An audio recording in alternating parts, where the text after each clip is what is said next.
Changing our attitude about change is one of our best management tools. Look for opportunities in every change in your life. A very good afternoon and Jai Hind to my dear lovely children.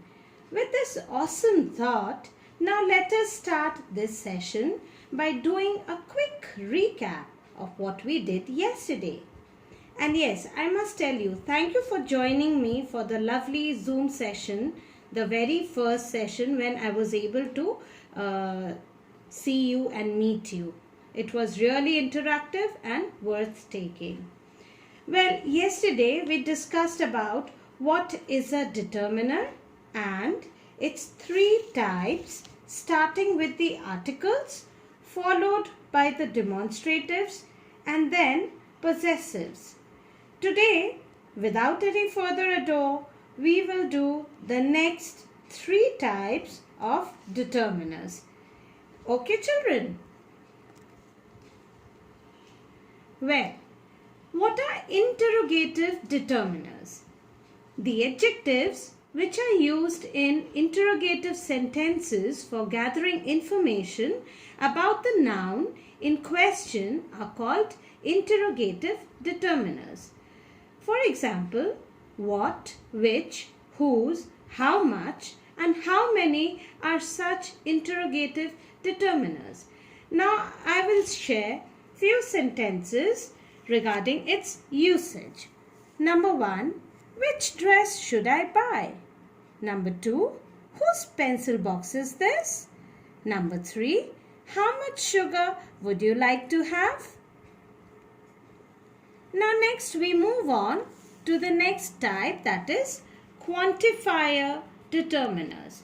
Now what do you exactly understand by the term quantifier determiners?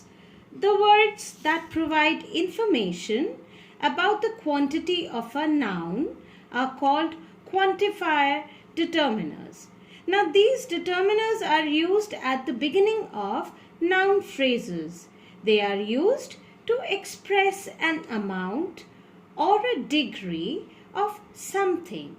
They are also used with persons. You can see here, children, that there are three columns in this particular picture, right?